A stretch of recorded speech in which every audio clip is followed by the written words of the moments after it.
Atas waktunya melalui sambungan telepon di Editorial Media Indonesia. Dan saya ingin ke Mas Kohar. Iya, soal deregulasi terakhir tentu ada yang diapresiasi, tapi ada juga masih harus disempurnakan lagi. Dan itu memang PR yang sekarang sedang dikerjakan oleh pemerintah untuk lagi-lagi soal pemerataan ini. Betul, yang namanya keadilan itu bagi semua. Termasuk juga keadilan bagi pelaku-pelaku usaha. Kan?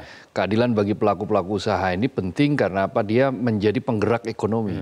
Begitu pelaku usaha ini bisa bergerak, bisa kompetitif produknya, maka lapangan kerja juga akan semakin terserap. Lapangan kerja akan semakin terserap, produk akan semakin banyak, bisa diekspor dan menghasilkan devisa kan gitu bagi negara ini.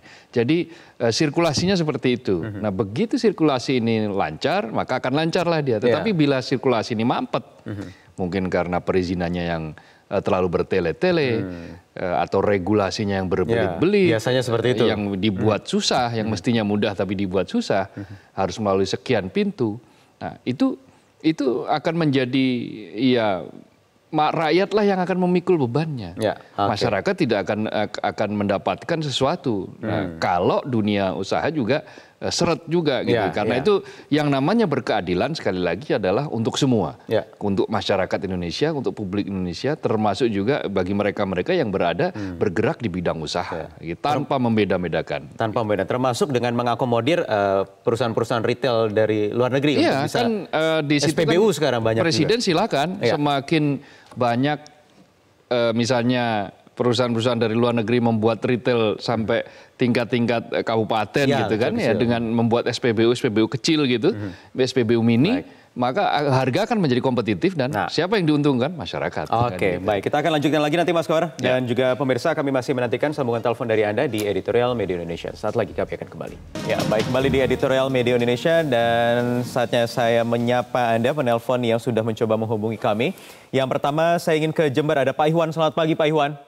Selamat pagi Metro TV. Pagi, silakan Pak. Iya, begini, bahwa yang namanya adil itu memberi dan memperlakukan rasa wajib kepada yang berhak telah memberikannya. Baik kepada diri sendiri sama maupun terhadap Tuhan. Nah, tentang kekayaan negara Indonesia itu merupakan negara yang kaya, anugerah yang luar biasa. Tapi sekaligus amanah. Amanah titipan dari Tuhan, dari pendiri negara dan sekaligus dari masyarakat. Cuma yang jadi masalah dalam Undang-Undang Dasar 45 pasal 33 itu sudah jelas disebutkan bahwa negara menguasai kekayaan Indonesia itu, natural resources. Cuman ya yang jadi masalah adalah menurut saya bukan hanya menguasai tapi memiliki dengan resiko jelas itu biaya besar, biaya tinggi yang harus dilakukan oleh negara dalam hal manajemen dan kepemimpinan. Tapi karena amanah, maka itu harus dilakukan seperti itu. Tidak seperti yang terjadi di Papua. Papua itu seperti ayam kelaparan di atas lumbung padi. Itu dikarenakan, ya itu tadi, tidak amanah. Nah, itu yang kita lihat. Untuk itulah maka pemimpin yang akan datang itu dibutuhkan orang kuat, orang besar, kuat kekuasaannya, besar nyalinya, kemudian negarawan juga, yang paling penting ya. Yaitu pemimpin nanti itu yang punya kemampuan untuk berbuat seperti itu. Selama ini kan tidak ada seperti itu. Inilah negarawan yang politikus yang berdiri tegak di atas legalitas, kemudian moralitas dan agama. Oke, baik. Terima kasih Pak Iwan dari Jember. Kita bergeser ke Depok, Jawa Barat. Ada Pak Umar. Selamat pagi Pak. Selamat pagi Metro TV. Pagi, silakan Pak. Terima kasih Bapak dari Jember. Pemimpin yang Bapak inginkan udah ada di depan mata, Pak Jokowi. Jadi baru Pak Jokowi yang bisa berbuat seperti itu. Nah, mengenai kekayaan untuk kemakmuran sebesar-besarnya untuk rakyat, tanah, air, dan ada lagi udara Pak. Kalau tanah sekarang sudah adil, satu harga. Yang di dalam tanah itu kan termasuk freeport, minyak tanah, bensin. Nah, yang di atas tanah itu sekarang masalah kebun kelapa sawit saya masih suka dengar ribut-ribut itu. Tanahnya itu. Nah, saya mohon kepada Menteri Kehutanan itu diatur sertifikatnya. Saya salut sama menteri-menteri Pak Jokowi, Bu Susi, bagus mengenai air yang di laut. Kemudian Bu Sri Mulyani, Menteri Keuangan, hebat. Tax amnesty bisa. Pak Jonan, bagus. Banyak. Kemudian mengenai tanah tol juga Pak. Untuk kemakmuran rakyat, sebenarnya kemakmuran rakyat, pada saat penggusuran tol, orang jangan digusur begitu saja, tetapi saya mohon yang punya sertifikat di jalan tol itu diberikan kompensasi tiap bulan. Nah, nanti kalau bagi hasil begitu. Boleh. Jadi nanti pasti yang punya sertifikat itu mau merawat jalan tol tadi.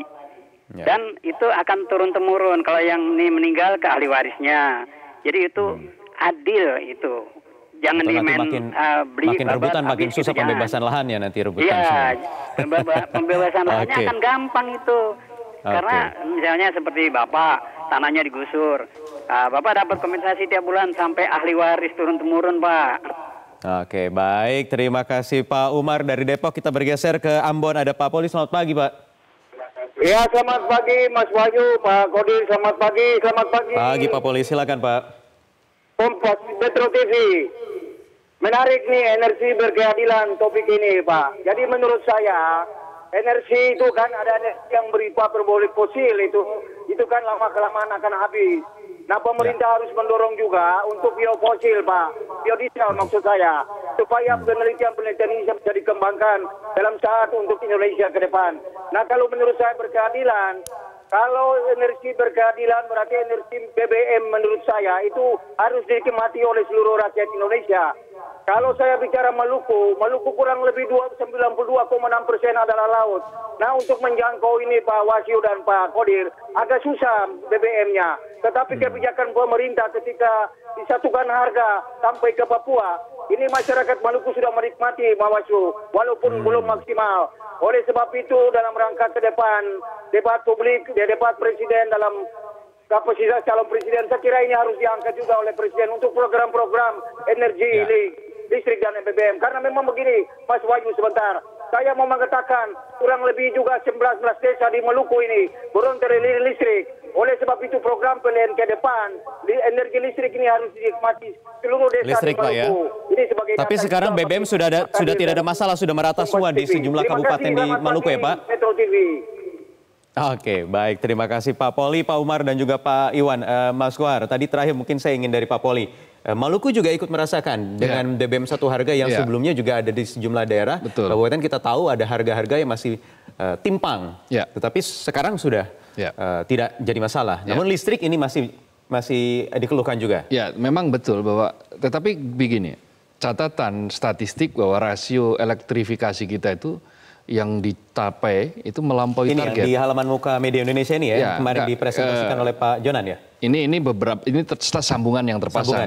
Tapi rasio keseluruhan elektrifikasi kita itu sudah mencapai 98,05%. Padahal target RPJM itu elektrifikasi itu sampai akhir 2019 itu 95%. Sudah terlampaui ya?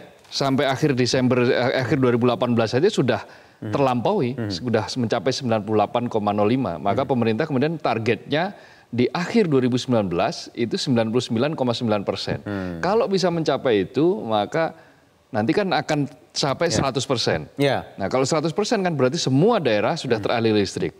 Baru kemudian kita berpikir tentang bagaimana energi listrik yang lebih bersih, energi listrik yang tidak terpaku pada fosil, BBM, lalu mikrohidro dan seterusnya, termasuk membuka kemungkinan ya tentang penggunaan uranium atau nuklir untuk listrik yang juga sudah dilakukan oleh banyak negara termasuk Jepang. Nah, ada wind turbine juga di Sulawesi yang betul kemarin angin dan seterusnya ya. Nah, kalau sampai mencapai 100%, maka target rasio elektrifikasi tercapai.